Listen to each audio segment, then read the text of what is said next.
and then somebody reposted it on TikTok, and then the news source was like, TikTok has this trend. It's literally not a trend, and it wasn't until the news source reported on it and was like, this is a trend on TikTok. There was a lot of that when we were young. There was a lot of that when we were young. Kids are doing this. Oh, yeah. Kids are like, we are? Of that. Oh, yeah. Yeah, let's start. Whippets. I think Whippets people do still do. I think of the butt chugging. Butt chugging. The soaking a tampon in vodka. I know about that one. Which, I know about that one. If you think about that for even 5 Shitting seconds. in a bottle and letting it ferment and then huffing it to get high.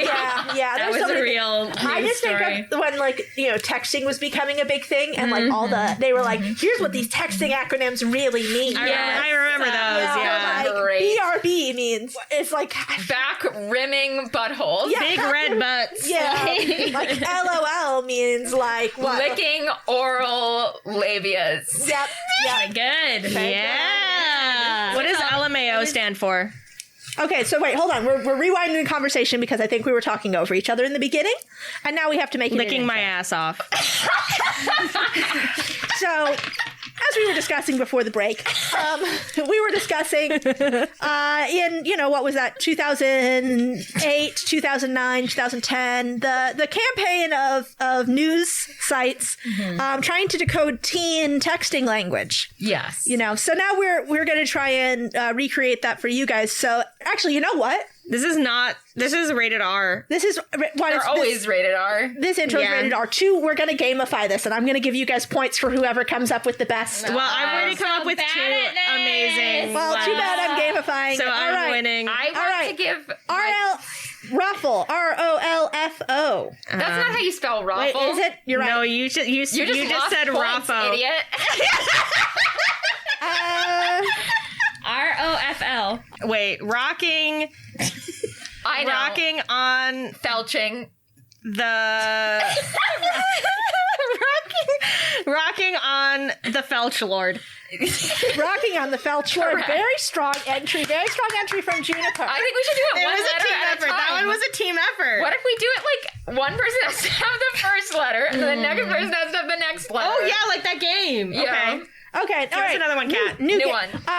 Let's see. So your texting slang is BTW. What? Okay, who's doing the first letter? I mean, I have it. Okay. Butts. Okay, so that's the first letter. So Butts. Twisting. Twisting. Oh, shit. Butts twisting.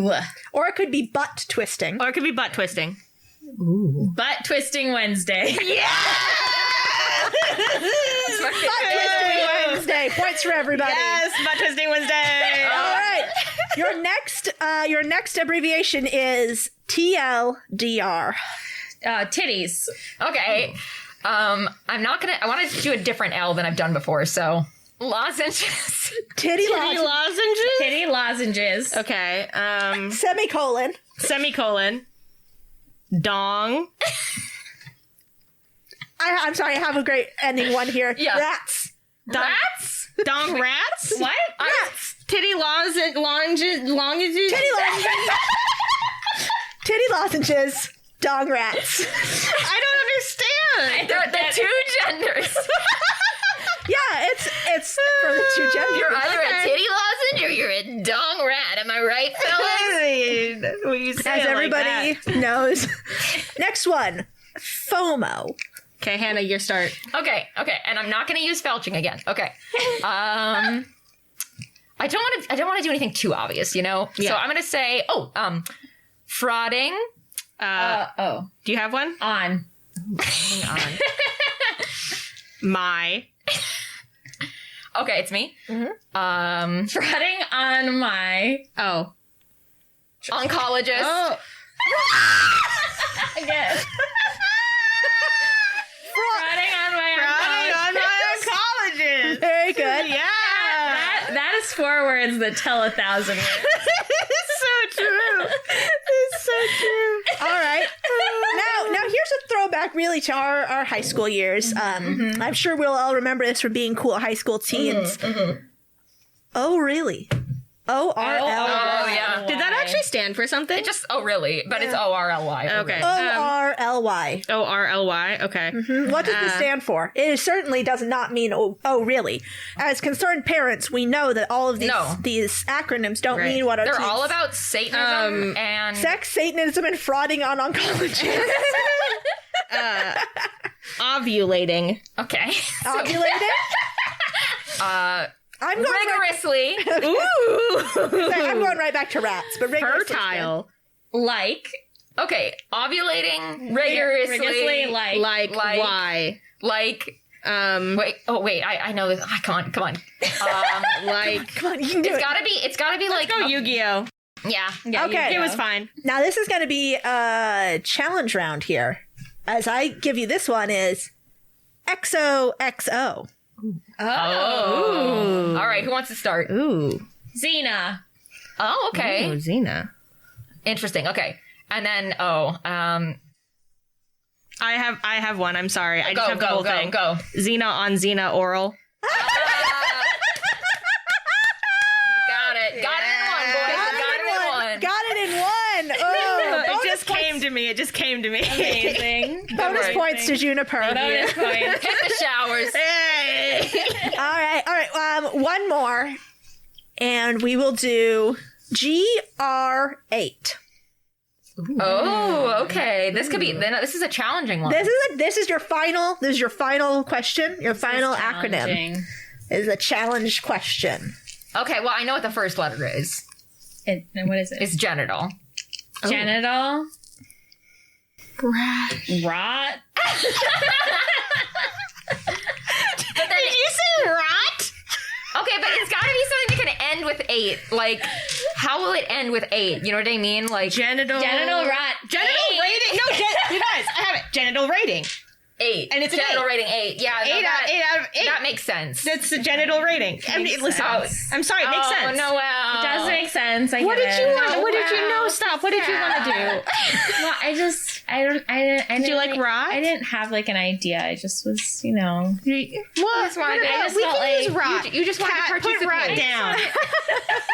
Yeah, I'll change it. Okay, I'll change it. Genital Okay. rot 8. It could be like, it could be a thing where, we've already had genital.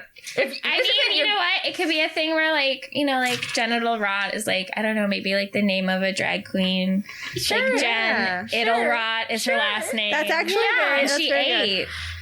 Yeah, That's really good. really good. Thank you guys, because I was like feeling really insecure about it. I just been having a hard time, so really. Hey, Noelle? You did really good. Noelle? Hey. Noelle?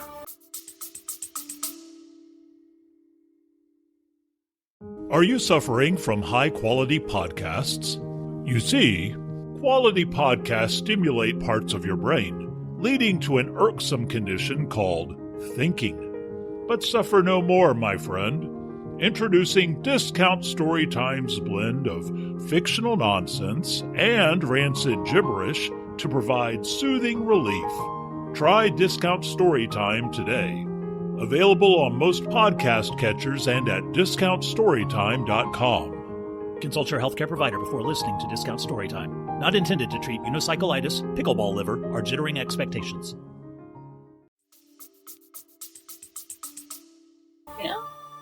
Hey. What? You don't have anything to say to me. Stop it. Anyway, please welcome to the stage Jen Idelrot. And she ate. I I do think it's like genital rot 1 through 7. That's yesterday. Today, yeah. we're about genital rot 8. We're at a genital rot 8, yeah. And coming right after is Mambo number 9, and let's play D&D.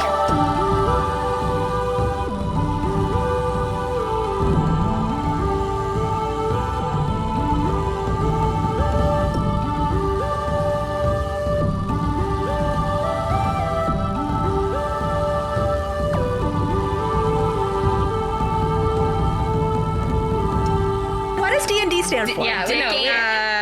Dicking? Dicking and and... Wait. No, it's an N, so it's like... Oh, dicking... Gnomes. No, it starts with a G. I know. Dicking normal dick. dick. Dick or no dicking? Wait, what?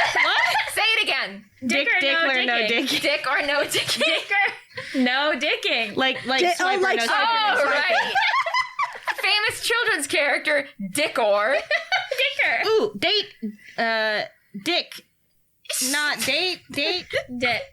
What? Are you having a stroke?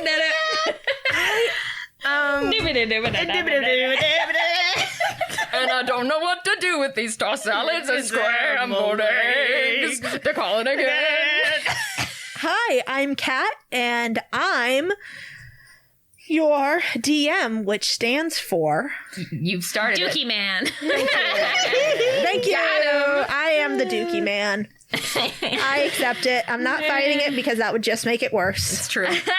So true. True youngest child energy on that one. Wisdom.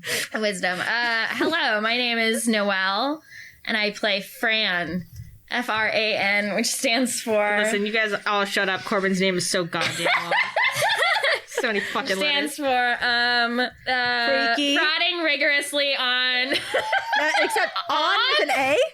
at Noelle. There you go. That's pretty good. That's very Nice. good. Very good. Okay, I'm Juniper, and I play Corbin, which stands for coitus on... coitus on riding breakfast. Nope, bed. Coitus on. Hold on. Coitus. You're having a stroke. Coitus on right bed With left beef. in Noel. Wow. Your turn. Hi, I'm Hannah, and I play Slake, selling lots and keeping... I want this to be about, Eggs. like real estate or something. I wanted it to be an investment thing. Selling lots and keeping everything. Yeah. There you Selling go. lots and kissing everyone. So last time, after arriving at the dwarven mining outpost of Yoruba, you and fighting a giant worm, you discussed your plan with the dwarven foreman to get all non-combatants out and onto the train, and then send that train through a big magical vine and into the world above. After some debate, you decided that you would go to the forest outside of the city of Nakama, where you are hoping to hire mercenaries. However, before you can hire mercenaries, you need money.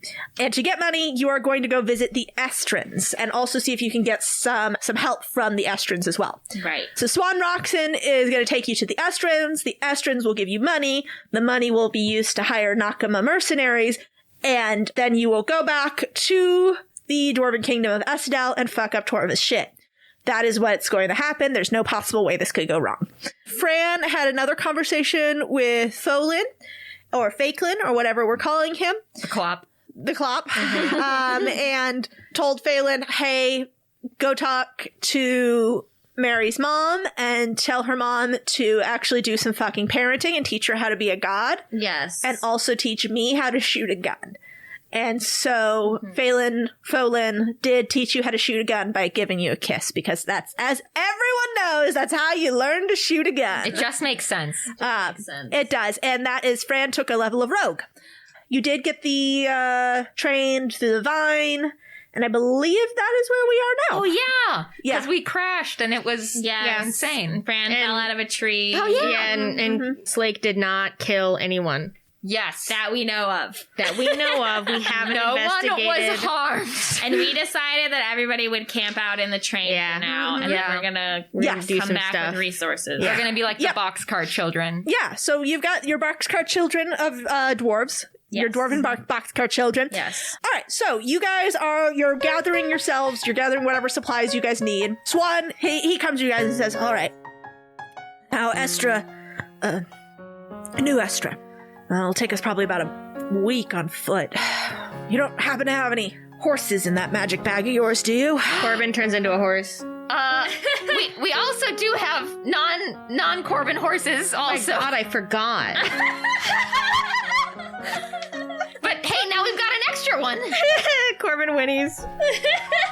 Mary signs, well, where are those horses? What happened to those horses? Didn't we leave They're them? magic horses.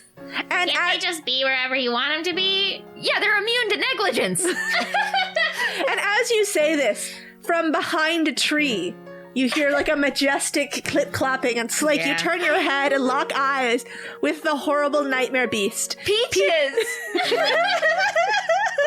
And Peaches walks out from behind this tree with Burger Jerger, perched on their head, and Burger Jerger takes off towards Corbin in a flurry of feathers and starts screaming, Corbin!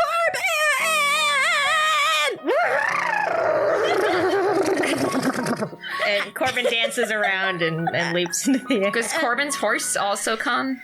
Yeah, is my horse there? Your horse is there, but like looks supremely offended that you are also a horse. I look at my horse and I say, which means we need a horse for Swan Roxon to ride. Your horse, Sterling. Yeah. Your horse turns around to show you its butt, and then it poops. Corbin paws the ground with his little hoof and looks cowed. All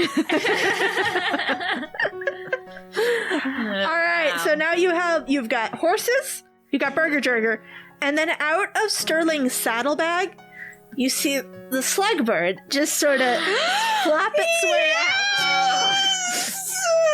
And as you watch it flap its way out, it has like a coin trapped in its legs, and it is desperately trying to get away with the coin. Oh, Corbin goes over to nuzzle it with his little horse mouth. Oh, Corbin, no! Oh, this thing probably has diseases. And out of your pocket, it's like Darius pipes up and goes, "Where's my fucking money, Gary?" Oh man. Gary spelled like Mary, by the way. So Gary is desperately slugging away from Darius. Nice. with his pilfered riches. A classic enemies to lovers trope. Wow. I mean, it's friends to enemies to lovers. To lovers. I guess. They haven't reached the lovers They haven't stage. gotten there yet, but they will. That's for fanfic. That's for the fanfic. Yeah, that's for the fanfic. I don't want to get involved. No, well, I mean, Darius is it's like none of our business. yeah. I mean, like they can do what they want. They're adults. The slug bird flaps its horrible sluggy wings and gets up into your mane to hide. Hell yeah. Oh, wonderful. I'm so glad that I witnessed that. Which way? And Swan nods towards the direction into the forest, and you guys all mount up onto the horses and head off into the woods. We love to hear Swan it. Roxon is riding on Corbin because your horse refuses due to being deeply offended. That's fair. Mary's up on the horse with Slake. And Fran's up on Sterling, shaking in her boots. She does not enjoy this weird horse. Fran, roll me an animal handling check. That's a 14. Yeah, this horse is tolerating you. Okay, phew.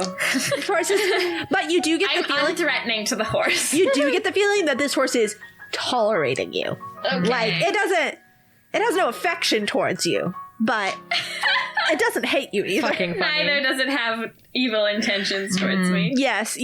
All right, so with your horses, it's just going to be a 2-day journey, so it'll be an overnight.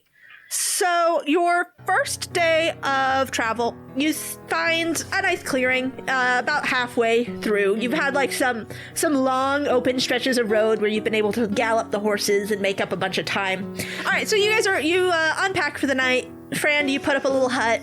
Yeah, I put up a hut.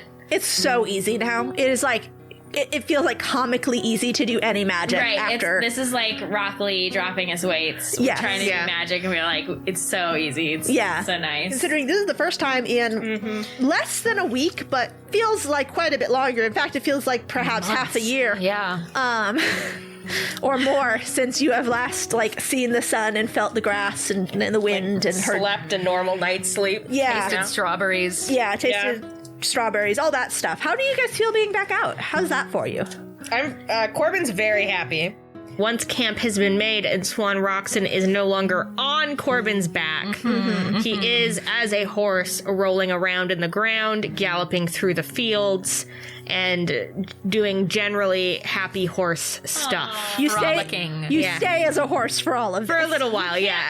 You can't frolic the same. You can't frolic the same. It's true. not the So same. true. That's very just not the same. Yeah. That's very true. You're absolutely right. Is there anything else anyone wants to do tonight before you head to the Estrins? Fran probably wants to communicate with Kai and like see what's cooking. What's cooking? What's cooking? Monster looking. Monster looking. Okay. And I was thinking Slake would probably want to check on Fran because of her weird outburst the other day. All right. Yeah. So, like, Fran, how would you want to like try and contact Kai? Like, what would be your? So I probably would write to her through the diary and try and like pray over it and transmit it to her in the void type vibe. So, Fran, you are getting your material components ready for this spell. Digging around. When Slake comes on by. Slake, how you doing? I mean, you know, it's been a time.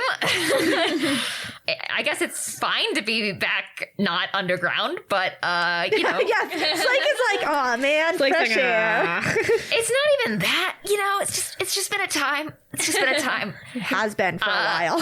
So I awkwardly come up to Fran, who's clearly engaged in doing something. But like when Fran hears you coming, she kind of like stops what she's doing and looks over at you and is like, "Why are you being weird?" Weird. What? I'm not being weird. I just was coming to say hi to my good friend Fran and just check in on how she's doing. By which I mean you, my friend, in a way that is normal and not weird. Fran continues looking up at you from her pile of materials and she says, "Hi, Slake." Hi. And I just want to picture in the background of this conversation, there's like a very small horse running back and forth. Yes. Yes. Yeah, and running it's like- around. Just in You the see, distance. you Like see James sometimes Baxter. like horse legs in the air, like It's nice to see Corbin's in good spirits now that we're back on the surface. Fran nods and she says, "Yeah, it's really a relief." Yeah. How are you feeling? She shrugs. I don't know. I mean, fine. Cool. Yeah, because I don't know, you know, I mean, I was kind of worried about you, you know, on the train. And I mean, obviously, train or no train, I mean, it's been, you know, like, just a lot of pressure lately. And I just, I was just gonna say I wanted to make sure you're okay, but I mean, I know we're not overall that okay, but Oh no, I'm fine now.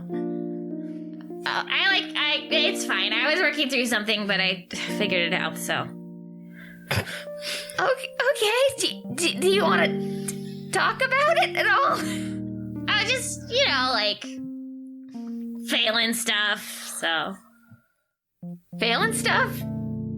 I was like dating someone, and they got clapped in half. So I know I joked about it, but it was like kind of sucked. Yeah, I'm worried. Continues to suck, but you know. How are you? Oh, I mean, you know. And in the background of this, we see Maeri like chasing after Corbin. yes. And Corbin's got like I got a snake in my mouth. I got a snake coming out of my mouth. and you can just see in the distance Maeri signing desperately, Corbin, that's venomous! That's venomous! Oh my god! Meanwhile, like the camp is slowly like building around us as Swan Roxon works steadily. Anyway, how are you? Yeah, you know. I mean, it's a weird time, but I guess I just wanted to say that, you know, if you're not feeling okay, that's okay too, because, you know, we'll all figure it out together. Well, I am. Right. But Slake, I know you've had a lot of pressure on you too, right? But just don't worry about anything. It's all gonna be fine. I mean, I'm worried about failing too. I wonder if now that we're on the surface, if we could get a prayer through to him. Anything we pray to him, we're also gonna pray to his evil self, so I wouldn't recommend it. I don't know. I mean, it'd be nice to know how he's doing, or just keep him in the loop. Well, I mean, I think he's fine. He's doing God stuff. You haven't heard from him, have you? No, I just mean from Corbin's dream, like he was like reclaiming the temple of Farah, but that's not by Phelan either. It's not Phelan and some other guy, it's 2 new guys, so. I'm sorry. But I think he's great, I don't know, Well, maybe we'll get an opportunity to mush him back together. Yeah, maybe. But I guess we have to play it by ear. Things are gonna unfold in ways that we don't expect, like they always do. Right. Well, we'll be here for you, Fran, I say, and I take your little hand. I shake your hand like a businessman. Good talk, Slake. I kind of grimace nervously, and I say, cool. Is that a snake? Oh! Corbin comes trotting into the camp with a dead snake in his horse mouth. Oh, Corbin! Oh, what are you doing? Did you kill that snake? That is horrible. Are you laughing? Slake, he's the one you should be worried about. Oh, I mean, this is about par for the course. Corbin prances around and then sits down next to Fran. And his butt's very big and it pushes you. And Maeri comes running out of the woods signing, Corbin, that snake, it's not dead, it's not dead. Corbin drops the snake on the ground. And the snake, which had been playing dead the whole time, pops up and then desperately tries to escape. Yeah, Corbin lets it. Where is it going? Into the woods. The snake what? Into the woods. Into the woods? Yeah. Okay, then Fran just silently watches. If it had gone somewhere else, would you have... And it came towards me. Oh. Yeah, that makes sense. That's fair. And she just like silently gives Corbin a little pat on the haunches. Corbin looks at her. Fran looks back at the horse with that his would horse be Corbin. Eye. He looks at her with one eye very wide. Okay, well. He tries to eat her water hair. Hey! You stop it, but she like separates part of it to feed it. Slake smiles fondly in affection and disgust.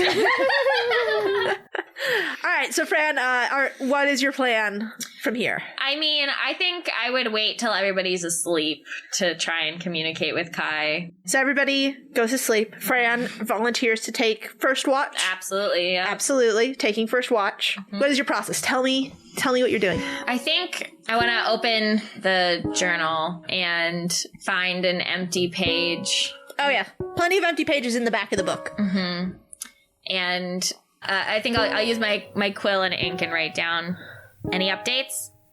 Roll me an intelligence check. Okay. Oh, I did really good. I got like 28. Okay. The ink on the page spreads slowly across the parchment until the entire page is a black void. And that is your answer. I touched the page. It feels surprisingly malleable, like you could put your hand through.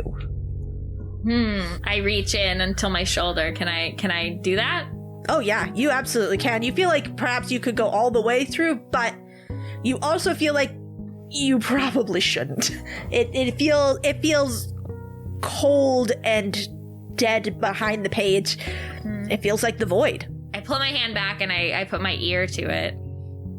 And you hear very, very softly in your ear, a multitude of voices that you recognize. You recognize every single one of them as the goddess, as Kai. It was every one of her voices speaking in unison. Patience. I can only reach through where my power still holds. Soon. So that's what Fran hears from Kai. Okay. Fran rolls her eyes and closes the journal and goes to bed. Good talk. All right, so after Fran goes to sleep, Corbin, you're next on watch. How are you feeling about it? I'm okay. Yeah, you're loving just being under the stars. Yeah, I think I'm good. I like to be in the forest. I'm having I feel at home and safe. You're doing what the techies coming from California call forest bathing? Yes, I am forest bathing. I've covered my body in moss. Right. Well, forest bathing is what the rest of us know as hiking. I mean, like, they should change. They should really change it, yeah. Right. So while you are like laying on the ground, covering yourself in moss, having a great time, you hear someone in the camp shifting, and you see Maeri has gotten up from her bedroll and is trying to sneak away, thinking that perhaps you are asleep. When she doesn't really sleep. She just kind of like lays around and yeah. So she's done laying around. Is she sneaking like away from me? Yeah, she's just trying to like unobtrusively leave camp. Oh, okay. Corbin just casually stands up and walks over to her. And Maeri like waves her hands and says, "Corbin, it's fine. I just need to walk around. Okay, walk around in the camp." I'm gonna... Guard duty here. I'm sorry. I don't make the rules, Maeri. You know, I can't make any exceptions for nobody, no matter how much I may like you. Maeri signs out. You do actually make the rules. Technically, we all make the rules. Well, let's talk through it. What's going on, Maeri? Maeri looks at you, Corbin, and signs. It's not... How do you feel about going back to the Estrins? Kinda weird. Like, I'm fine with it, but I almost don't feel like an Estrin anymore in some ways. I do, you know, but like, we've been to so many different places down here in Avalis, and we've made so many different friends. You know, I found out that my parents were like followers of Pavia, and and we met Slake, who's not even from Estra, but they're like family now, you know? And so I feel like Estra's my hometown, but it's not where I'm from anymore. You know what I mean, Maeri? Oh. Maeri grabs your hand for a second and then signs, yeah, that's pretty much exactly it, isn't it? Yeah. But that's okay. Is it? Yeah. I'm supposed to be their goddess. Their deity, and when I was their deity, I wasn't a person. But now I'm a person, and Corbin, what if they don't like me? Well, fuck them. But also, Maeri, first of all, you're very likable. This is not gonna happen. And their deity was Kai. And you're not Kai. And I think that that's great, because Kai was kind of fucked up. Like, she had some problems. and Maeri signs, yeah, that's, you're not wrong. That's a problem. So, you know, I mean, I just think that you're more than just the Estrin's god. You're the survivor. I mean, you've transcended. It's like when you go to kindergarten and you're like, I'm in school, I'm just a little crow going to school, and then you grow up and then you get kicked off of the island that you lived on and you realize that actually I'm human, but I also can be a crow. And then you're different, but like you're still the same, but you're different. You know, Maeri. Maeri like wipes her eyes and then she signs, Corbin, I'm glad I'm talking to you about this. Thank you, I'm very wise. It's my highest modifier. And she folds her hands and unfolds them, and she signs, "Do you think it's okay that I'm not their goddess anymore?" Yeah. I mean, let's be realistic. They're gonna be very confused. But that's okay. You know, I mean, you don't have to explain anything to them if you don't want to. And if you want to, that's great. But it'll be okay. And I'll just kill anybody who gets weird. Maeri signs, "I suppose you are my guardian. You're sworn to protect me from people who get weird." Yep. She wipes her eyes again and signs, "Thanks, Corbin. I think if I had talked to Slake about this, they would have actually tried to make me feel better, and that would have been worse." I'm here for you, Maeri. Whenever you need to have a weirdly upsetting talk about something that can't be fixed, I'm your guy. Thanks. I like that Fran is not even a consideration. Fran is not even in the running. Listen, there are friends that you know you can talk to. And Maeri signs, "Why don't you go back to bed, Corbin? I can take care of the watch. I don't really need to sleep, and I'm not in the mood to meditate." Oh, okay. I may not sleep. I'm really into covering myself in moss right now. But yeah, that's cool. Maeri signs, "Well, I've heard that just laying down and closing your eyes is good enough, so maybe we just..." And she just like takes a piece of your moss and puts it over your eyes. This is called forest bathing in Madria. She pats the moss. All right, so you get up the next morning. It's beautiful. The birds are singing. Sunlight is dappling through the trees. Oh. Fran is a worm within her blankets. But we still love her. It appears as though Corbin is not in camp. Okay. Fran crawls around on the ground. Oh! Yeah. What's happening? The ground is alive. My sternum! I was just being a worm, and suddenly the moss started being Corbin, and I'm back to sleep. Oh, God. Oh my god, Corbin, I thought you were some kind of subterranean creature. No, just me. We've had enough of those lately. Sometimes I'm that.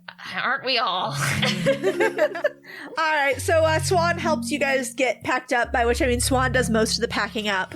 I want to help Swan. We're helping. We know Yeah, he's we're gonna help traumatized. Swan. Well, I think what happens is it's a lot like when we start getting set up, where one of Swan just starts setting up, and then everybody else realizes, also we should be helping. Yeah. And so you get everything packed away, and you guys start riding again for most of the morning. And by about midday, Swan is stopping you, Corbin, and regularly dismounting to poke around in trees and roots, and minutely adjusting your course. Can you guys all roll perception checks for me? That is an unnatural 20. All Holy right. shit, well, guess we know who knows shit. I did really bad. All right. I got like a 5. Fran perceives nothing. Got Fran is just a worm. Fran is still a worm I on got- horseback. Oh, I love that. an 18. Slake's gonna get it at 20. So Slake, you notice as Swan is doing this, it's been like maybe, I don't know, 20, 30 minutes of Swan, continually stopping, dismounting, checking stuff, getting back on the horse, moving on. And it's been about 20 or 30 minutes of this when you realize, Slake, you have absolutely seen that tree before. In fact, you've also seen that big formation of rocks. And that slime mold, you definitely have seen that before. Swan, as far as, directionally speaking, right now, where are we in relation to the Estrins? And Swan flushes deep, like almost purple. He looks so embarrassed. And he says, well, there's we put up wards to keep people from finding the settlement, and each of us scouts had an amulet of true sight that I had to get rid of when I headed into Essedel, and seems like maybe they've updated the wards since I was last here. So we don't know where we're going. Oh, I'm sure we can figure it out. We've got magic users in the party, so if there's magical wards to keep people from finding it, I bet that Corbin or Fran or Maeri can just do it, and it's not even a big deal at all. Maeri signs, thank you for getting us this far, Swan. And Swan is a worm. No! Swan, you're really cool, and I think you're great, and I'm really glad that we're hanging out. You are kind to say so. No, I'm not even that. He looks less like a worm and more like a friendly worm. Listen, I know we're supposed to be moving on, but I yell, Swan, tell me about your favorite kind of bug. So while everybody else is working on the magic side of this problem, Swan looks at you Slake and says, I don't think they exist anymore. There was a beetle on the island. It was a blue. Oh, that sounds great. It was commonly used in the workshops for an era doesn't die, but I always thought it had a lot of personality. Oh, Slake starts tearing up. So Fran takes out the compass and she says, like us wolf armor. And the compass spins and spins and then points to the west, and you are able to follow the needle of the compass as it weaves and woves throughout the forest, and it sends you in a absolutely bizarre path. And Fran, you can feel them since you're, more of the wizard magic, you can feel the wards as you pass them by. Now that you know you're going in the right direction, you can tell oh, that tree is a ward. Oh, that rock is a ward. Until you reach a particularly gnarled and scarred looking old tree and press a hand onto it. As you do, the trees on either side of it fall away. And a huge brawny orc comes sailing through the newly made opening. He hits a nearby tree and lands with a thud, then pops back up with a big great sword that had fallen in the dirt next to him. Hello?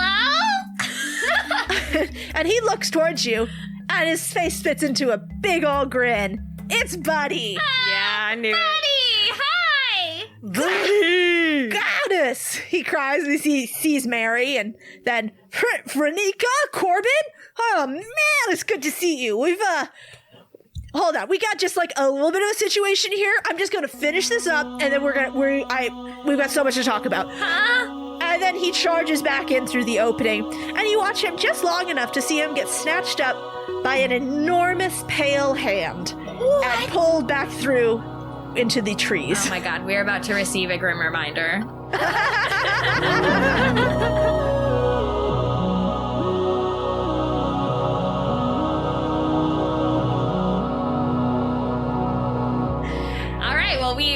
We go through the tree, I would assume. Yes. And try to go roll help. initiative. Okay. All right. Fran. I received a 17. 17, and you are player A. Slake. 18. Okay, you are player B. Corbin. Blake. 20, not natural. 20, and you are player C. Fran, Blake, and Corbin. There we go. All right, so first in the order is Corbin, and Corbin, you do still have Swan Roxon sitting on your back, and Swan is looking very grim and determined, like he is ready to fight whatever this thing is. Kat, is there anywhere safe, like a cage that I could deposit? Oh my god! No, there is not a cage in the middle of this forest. I don't know that being in a cage would keep him safe. Like, I'm thinking like a Shark Tank cage, Is there any... Is there anywhere that seems like a safe place to deposit Mr. Roxon? I think it seems like a safe place would be not through those trees. Anywhere not through that opening, safe. Oh, okay, so we should still just haven't make sure gone he's in. behind us. Yes. Okay, you haven't gone in yet. I whinny and I kneel down onto the ground so that he can get off of me. And he does, but he like starts reaching for his weapons that are in your saddlebag. No, I step away so he can't get to them. All right. I shake my horse head. All right, so what do you want to do? I'm gonna leave him there. Well, yes, but like in combat, what do you want to do? Okay, yes, okay. So I am going to charge through the door. Okay, so when you charge through the opening, the forest unfolds into miles of open meadow, framed by dense woods and snow-capped peaks of the mountains beyond. In the distance, you can see a collection of buildings. But the view is obstructed by twin giants, each gray-skinned with a small wispy cloud of hair perched atop their lumpy heads. One of the giants has Buddy in hand and is winding up to give him a good toss when he spots you.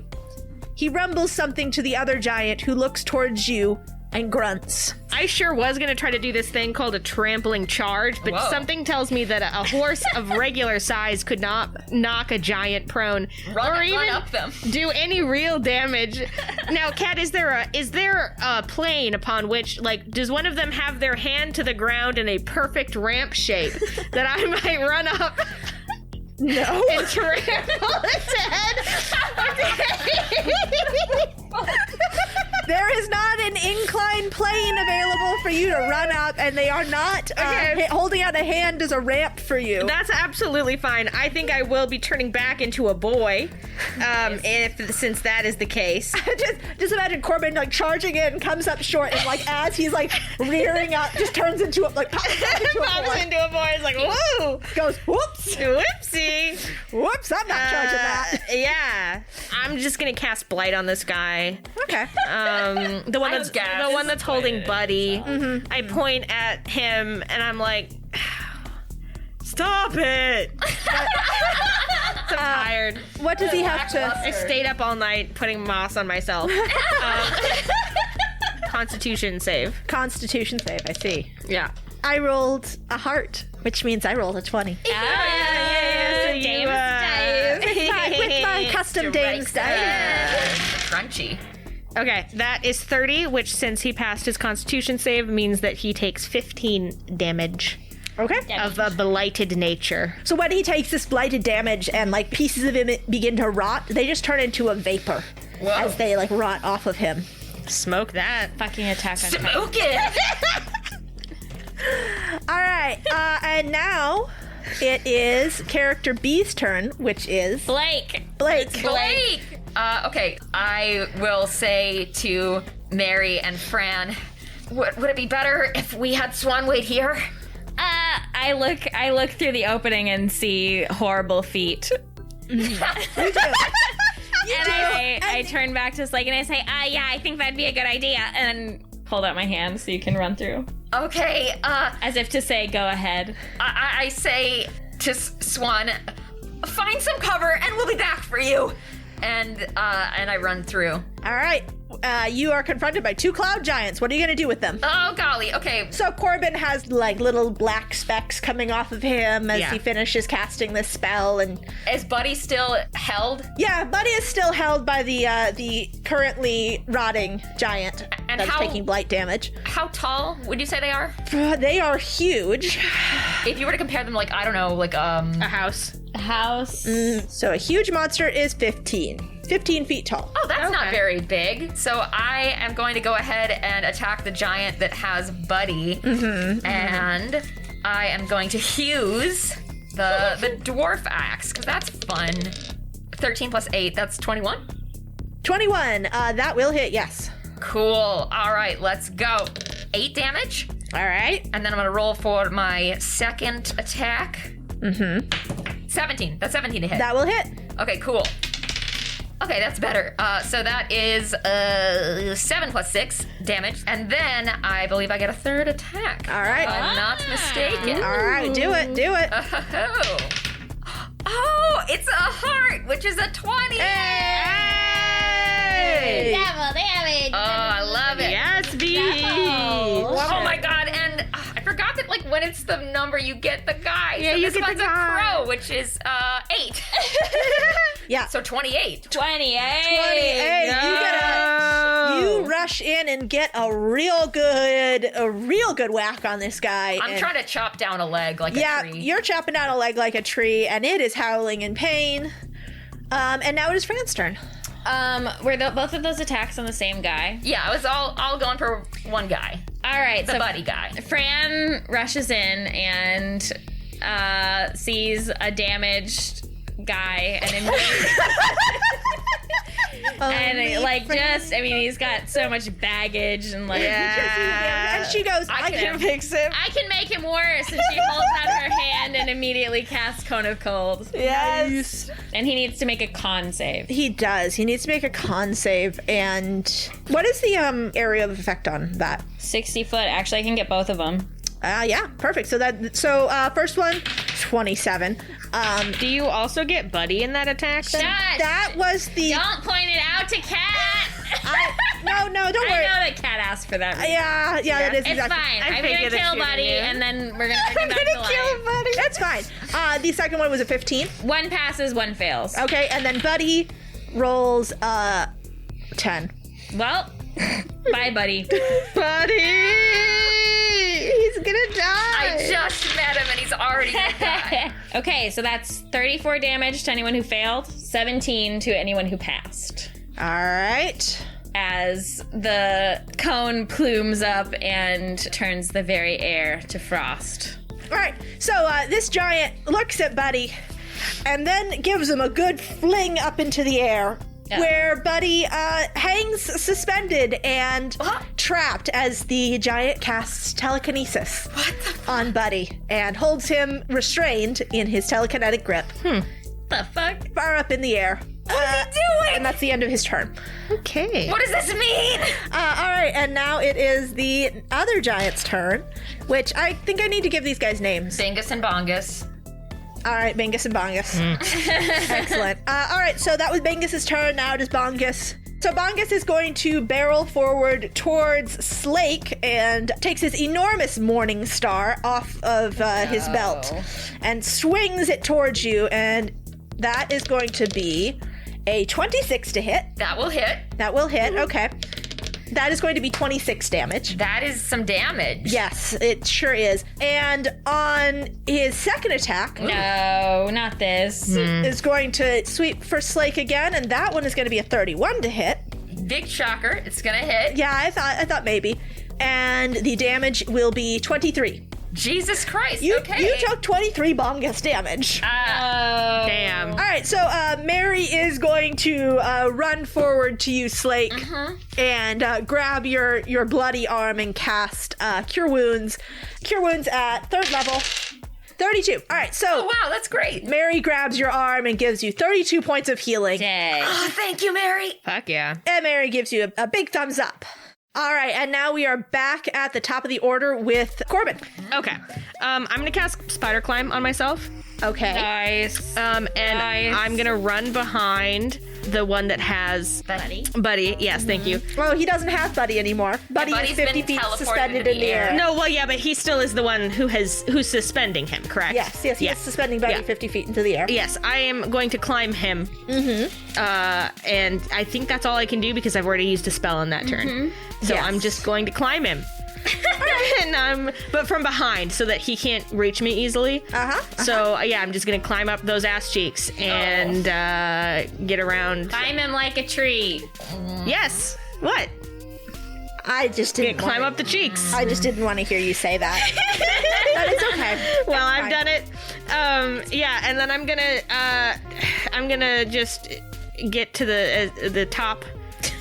And I guess that'll be what I do. Okay. All right. It is now Blake's turn. Slake's turn. It's Blake's turn. It is now Slake's turn. Oh, it's Blake's turn. Okay. Yes. So, Axe seems to be where it's at. Oh, although, you know what? Actually, now that I think about it, if I murder Telekinesis Giant, then they'll probably drop Buddy, and then he will fall 50 feet, which isn't good. So Fine. I survive. I'm going to attack the other giant. I mean, he can. I'm going to attack the other giant with my axe. All right. with my axe. Okay. All right.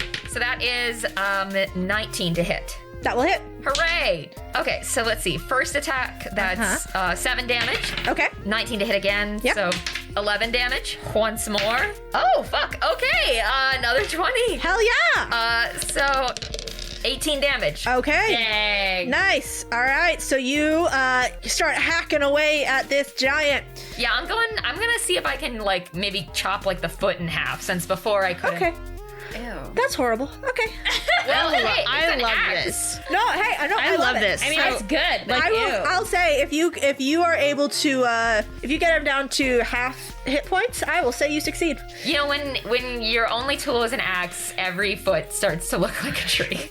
That's so true. That's Fran, it's your really turn. freaking That's true. what they say. That's what they All say. right, Fran is going to. I think Fran, seeing how one of these giants just laid out Slake, is maybe gonna back up. As opposed to what Corbin did, which is climb one of them. Yeah, Fran's gonna back up and maybe back to the hole. I thought it'd be a good idea to just get underfoot, you know? Yeah, I thought it would be a good idea to get up on the Hydra's back. Yeah, you have to. And from that distance, she will cast Fireball. Which one are you casting it on? The one. 20-foot radius. How far are they apart from each other? I think you can only get one because technically Okay. they each take up a 15 by 15 foot square and they're not directly next to each other right now. All right, whatever. Okay, so I will attack Bingus. So Bingus is the one with magic? Yes. Okay. Largely injured Bingus. Yeah, mostly dead Bingus. I need a dex saving. Dex saving throw? Okay, so that's from Bingus. Hope you're ready to catch And don't Buddy. forget, I'm on his back trying And to choke him out. Corbin also Ready to needs catch to make a Buddy dex and save. Hey! Fair enough, fair Yay. Great. Well, I don't think Corbin's gonna pass. That's 7. Okay. Sorry. Now here's the thing. Yeah. So, as a reaction Yes. that he has, Bingus has, Huh? he is going to cast Misty Step. Oh. And he is going to Misty Step out of the way of your fireball, leaving.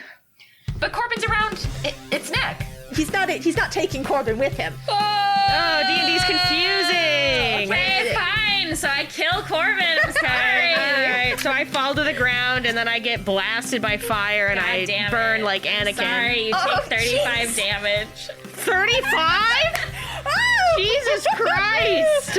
Oh, yeah. I'm sorry about it. I'm sorry too, but I'm also not. Cat's not sorry at all. How- and wait, don't okay, how pretend much? you are. How much? Yeah, you didn't give a shit. Okay, I have 42 hit points still, so I'm not like dead, but you've never seen a worse sunburn in your life. Damn.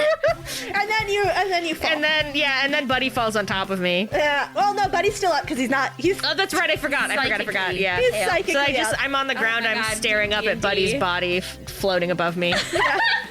50 feet in the air. Yeah. Oh, God. Sorry. Where'd he go?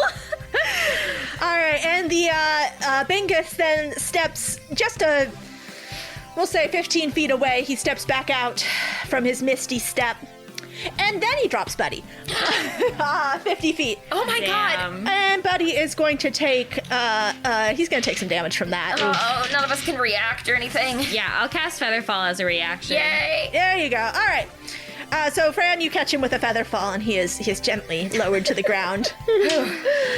And all right, so that is not Bingus's turn. Bingus still has turns to take.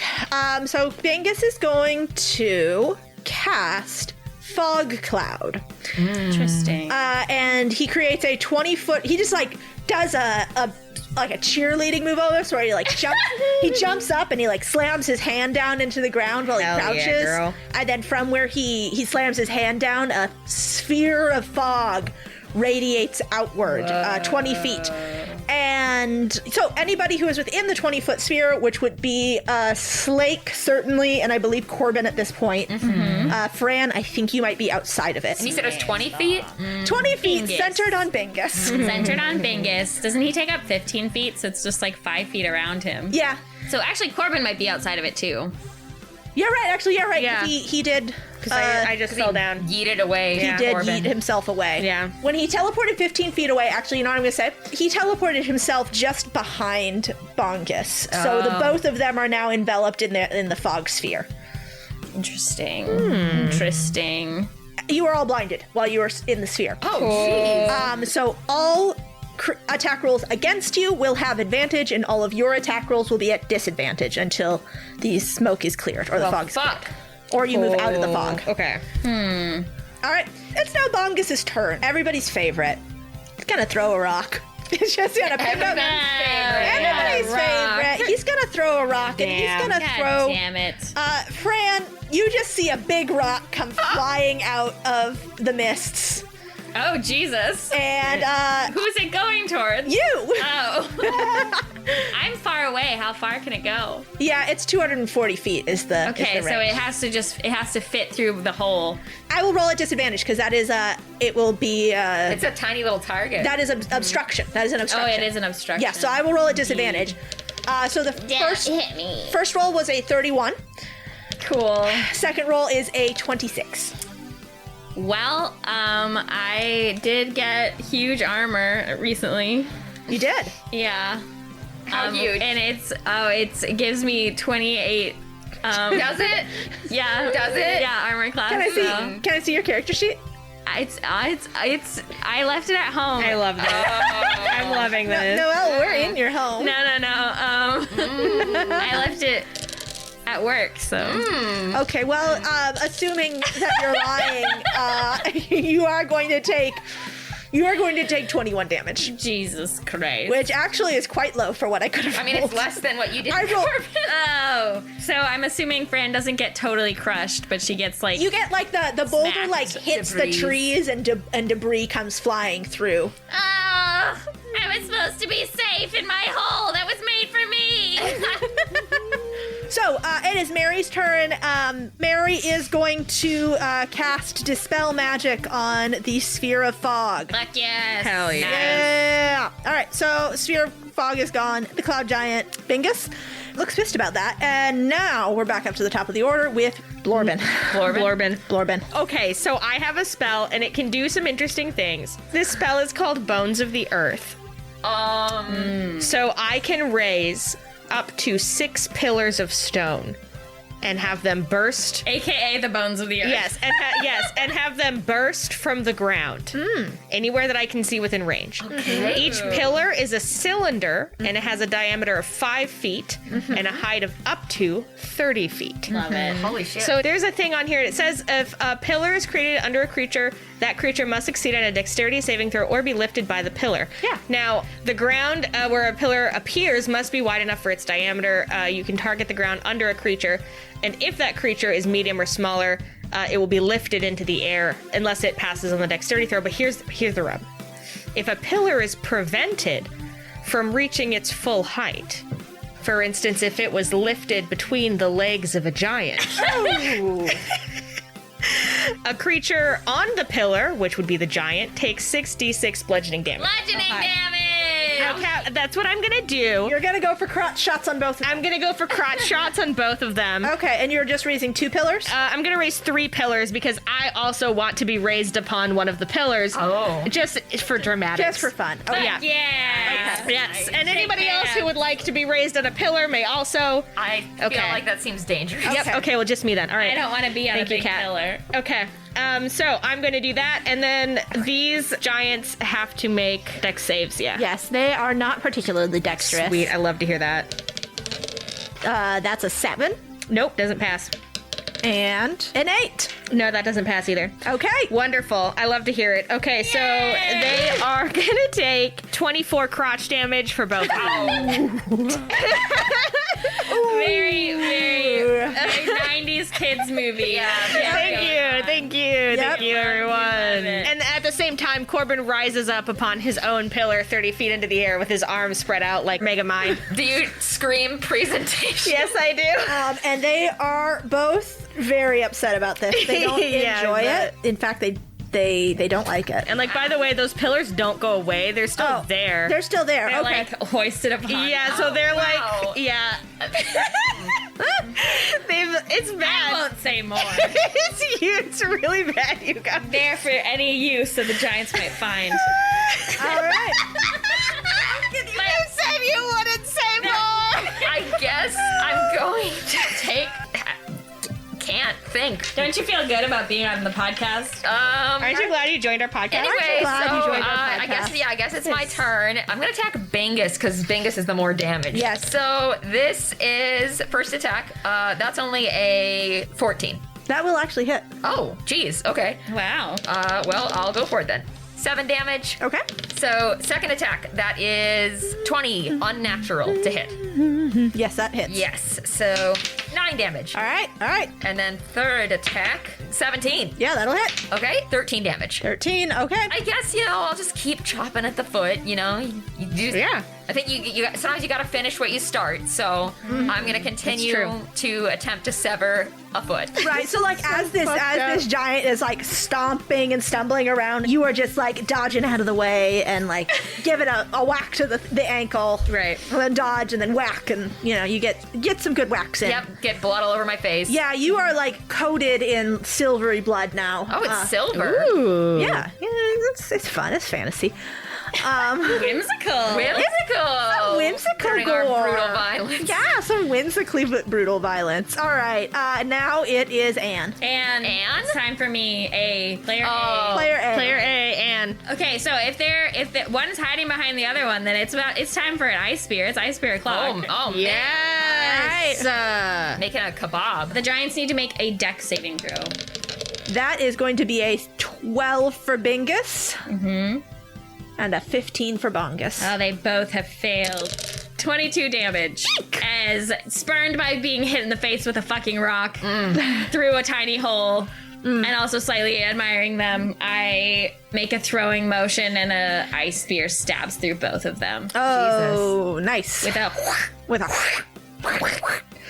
All right. Do they And like that? Do they like that? like that.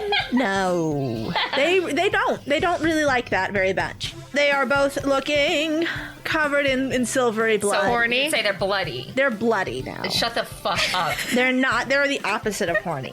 Bingus is going to throw a rock at Corbin.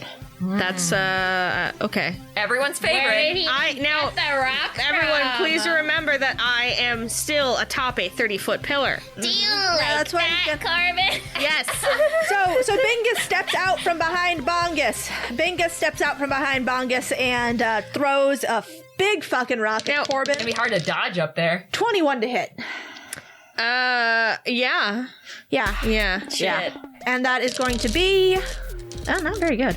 I'm imagining this giant throwing it like underhand straight up, and then it just like it slowly goes. Yep. Bonk. Yep. Yeah, that's going to be 25 damage. Yep. Now, how big is the rock, Cat? Yeah, does Corbin stay on the pillar? So I will say it is a 5-foot diameter rock. Okay. That's big. That's really huge. Yes. That's quite large. It is the size of a person. But they're supernaturally strong, I assume. Yeah. He just like picks up a boulder like a beach ball and throws it. Ball. he like tosses it and spikes it with wow. his forearms, and then it comes down and Corby is I'm not looking bad. I have 22 HP. ouch. And do you like that? You know what? I decline to state. All right. But I assume I think I'm just gonna say that it pushes me off the pillar, but I grab onto the side and like slowly slide down. Just like it's like fireman's pole. Yeah. But But giant. it's a big pillar and I'm sliding and it chafes. Lubricated All right. by your blood. Yeah. All right, Bongus is gonna go after. I think it's gonna actually aim for the little guy at his bro Bingus's feet, and What? is going to club you with his Morning Star. But he's gonna kind of like to get at like the feet, and he doesn't want to hit his friend, so he's gonna hit you more like a golf ball. Oh, okay, that's fun. Gonna try and golf you with his Morning Star. Send you flying into the air. So that is going to be the first attack is gonna be 28 to hit. That will hit. Okay, and then the second attack is Oh, that's only going to be a 14. So you only get hit by the first attack. Okay, and I want to do Because it sends you flying. Yeah, so that's going to be 21 damage. I have a thing. Okay. A maneuver, parry. So when another creature damages you with a melee attack, you can use your reaction and expend one superiority die to reduce the damage. Are you sure that's parry? Because it sounds just peachy to me.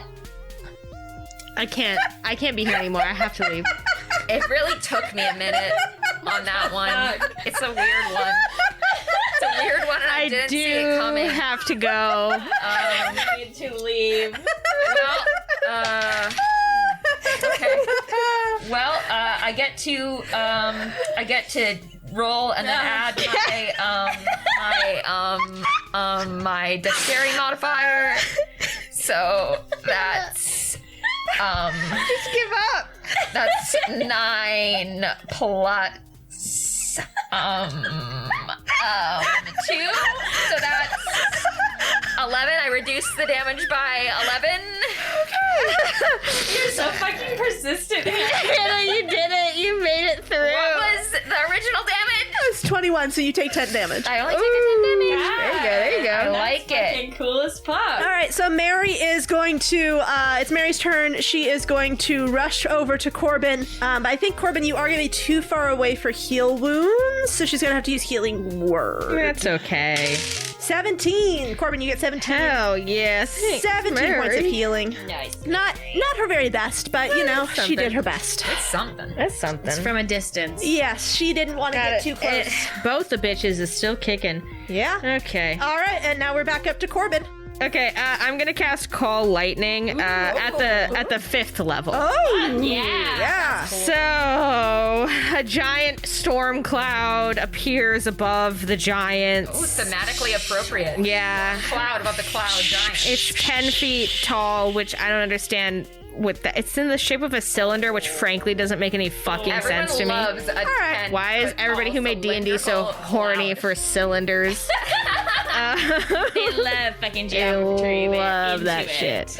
Anyways, I'm going to choose the weakest link, Bingus, and a bolt. I'm going to point at him, make direct eye contact, his beady little eyes, and a bolt of lightning flashes down from the cloud at that point. Okay, and what does he need to roll? Dexterity saving throw. Crack. That is an 8. Okay, sweet. That is absolutely garbage. Nice. So, Sizzle. he is gonna take 31 lightning damage. 31 lightning damage. Oh. Corbin is casting spells from the ground. He's just laying down. Corbin did not bother to get back up. No, he didn't. It's true. Bingus is looking pretty crispy. Oh man, but still kicking? Still kicking. Oops. Jesus Creases. I love his miracles. All right. Slake. All right, let's go. Here's what I'm gonna do: is I'm gonna use my special lightning thing with my special chain, guys. All right. Yes. So first attack, I'm gonna go for Bingus. All right, Bingus. 6 plus 8, which is 14. 14. That hits. 13. And you have killed him. Oh, and I didn't even use my lightning thingy yet. Okay. All right. Fuck yeah. Tell me how you kill him. Okay. So, Slake gets all the killing. Yeah, Slake always gets the fucking kills. I'm always sneaking in there Yeah, and taking that's all the right. credit. Yeah. That's right. It's good. I mean, you know, we all have blood on our hands. So, Mostly you. well, mostly Slake, but well, I mean, figuratively, I'm literally, whoa. I might have the blood on my hands. over 100 feet away. How could blood reach Yeah. me?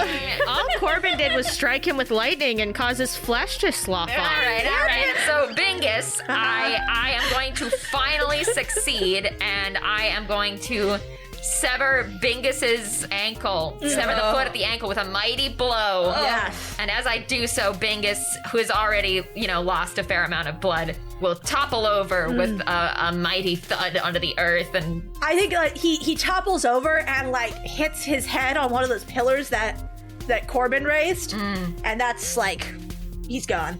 He's done. Blood loss plus concussion. Yes. Wow. And he lays dead at your feet.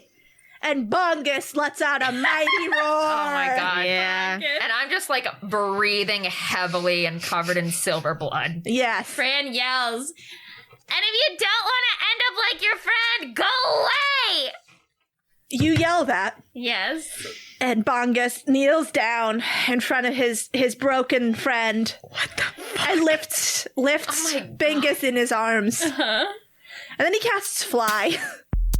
And he flies 60 feet up into the air. Okay. Do you want to take any more moves on your turn? I'm gonna cast Magic Circle on my friends. Okay. What does that do? Is that... It will protect you against elementals. Oh, okay. Cool. All right. And now it is Bongus's turn. He flies 60 feet up into the air and lets out a mighty howl. And then he throws down the body of Bingus. Corbin, He's using Bingus as a weapon. Number one, if this is an attack, Yes. if this is like throw rock, I'm using throw rock, yes. he has a disadvantage. Okay. Also, Why? Magic circle. I think that's it because Bingus is not willingly entering the cylinder. No, Bingus is fully dead. Jesus Christ. All right, so that is disadvantage. With disadvantage, he is going to throw it towards, we'll say, Slake, because Slake's in the center there. Cool. So at disadvantage, though, that is only going to be 18 to hit. That does not hit. It does not hit, so he throws down Bingus's limp body, and you are able to dodge out of the way into Fran's magic circle. And Maeri takes a step back and signs, "Oh my God." Does anybody need healing? I mean, Corbin does, right? me, I still need healing. Oh, yeah. All right, so now that things have calmed down a bit, Maeri is going to just go ahead and cure your wounds. 23 points of damage. Or 23 points of healing. Sorry. Nice. I thought you were necrotic there for a second. No. Funny. All right. Thank you, Kat. Thank you, Maeri. Yeah. And now it is back up to Corbin. Oh, it's me again. Okay. Yeah. So you have there is a giant. He is 60 feet in the air. Can I use Call Lightning, but it goes up? Yeah. I'm gonna Call Lightning on him then. Okay. And that's gonna be Dexterity saving throw for him. 7. That doesn't make it. That doesn't. And I am going to, since he is in the sky, I am going to give you double damage on that lightning. Okay. Well, the first one was 40. Oh, okay. Oh my god. 80 damage. 80 damage. Okay. Yeah, I smoked that bitch to a crisp. He is in the sky, so he is, you do double damage on your lightning attack, and he is struck, and you see him just like a blinking skeleton in the sky. Yep. And then I'm gonna have you all make dexterity checks. Yeah, okay, that tracks. Including me? Except for Fran. Fran. Me too. Yeah, Fran, who is in cover, does not need to. 5. Okay. 5. Also. All right, so each of you are going to take 24 damage from this falling giant. Well, you know what? I will live. Jag. And meanwhile, Maeri only takes 12 damage as she is able to mostly get out of the way. And you have defeated the cloud giant! But at what cost? But at what cost? How's Buddy doing? Buddy is, he's dazed on the ground. He looks like he's just starting to come to. Cool. And he kind of goes, "Oh, where'd the ground go? Oh, here's the ground. Okay, we're good. We're good. I thought maybe I wasn't on the ground anymore, but I guess I got back down." I bravely emerge from my hidey hole. Is Swan? And I say, Swan, I think it's over. Corbin crawls out from under one of the giant's armpits. I also do that.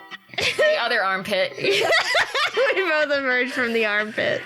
All right, and Maeri comes over and helps you out. Meanwhile, Swan goes over to Buddy and tries to help him up, but Swan is so much shorter than Buddy, who goes, "Oh, Swan Roxon, I haven't seen you in way too long. Actually, worryingly long. You okay?" And Swan sort of goes, and Buddy nods. He goes, "Yeah, that's the way it is outside, isn't it? Well, come on, let's get back to the settlement. You guys, you're back. Oh, wow, there's so much to catch up on." What was that about just now?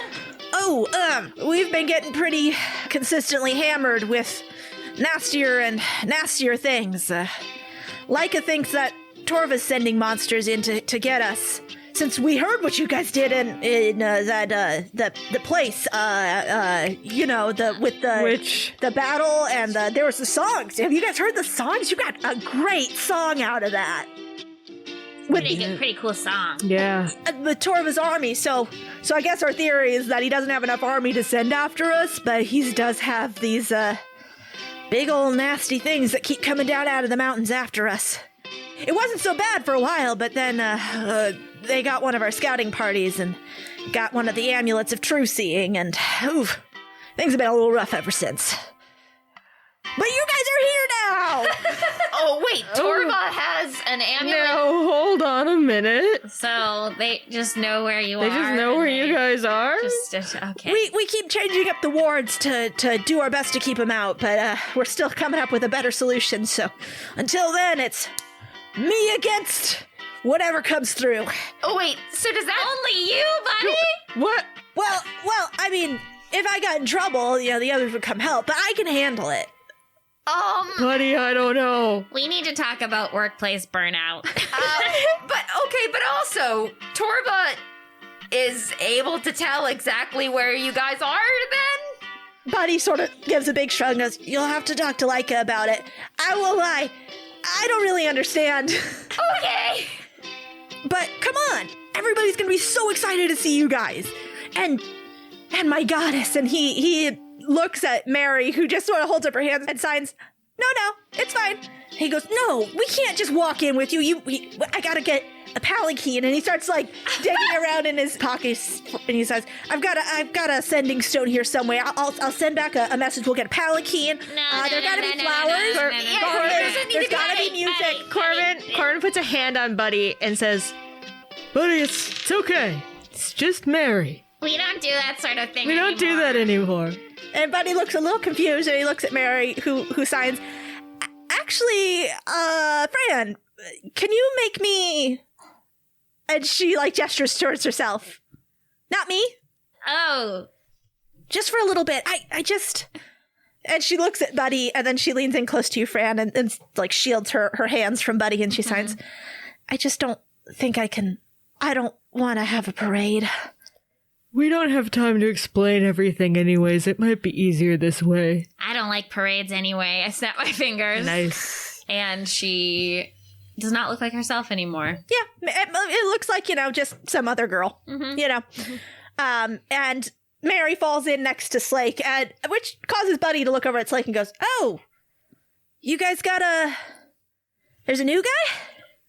Oh yeah, this is Slake. Hi! They were our intern, but now they're kind of more like an unbreakable sibling bond. Yeah. That you're not gonna be able to come between us, buddy. No. So don't even try. Yeah. Please. Slake scratches the back of their head and blushes. And Buddy nods solemnly. He goes "I know how that goes." All right, come on.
I've seen many jokes. Good. I'm glad. I've also seen many jokes. Well, some of them In aren't my that life? funny. In my life, I've seen many jokes. Many jokes. You guys wouldn't believe the number of jokes I've watched seen. them Which have rise rise in up front of above my eyes. and sink back down into dust. Jokes. As we all will My one day. favorite thing that we do sometimes is literally every single one of us will be riffing at the exact same time, and none of us will stop. So you can't hear it. No, because what we're trying to do is outcompete each other. We're like all like weeds coming up at the same time, each trying to choke out the other's sunlight so that we can succeed with our joke. True, that's Well, what the way we're I like. feel about it is like I wouldn't do that with most people. No, I'd but be it's like, funny when we do exactly. it. I'd be like, oh, that's rude. But like when I'm with you guys, I'm like, I can both absorb what you're saying. Yeah, and be stupid and talk, and no one's gonna kill me for it. Yeah, I mean, that is something that's interesting. Like, sometimes when I listen back, I'm like, this is totally incomprehensible, but I remember. But I know what we're talking about. Like, I remember at the time talking, and I absorbed every single word of what the other person was saying while I was talking over them. Yes. Yep. Like, it's called simultaneous communication, and it's much more efficient than what you normies out there are doing. Right. But then when I listen to it, like, as a podcast, I'm like, oh, I don't know what anyone's saying. Yeah.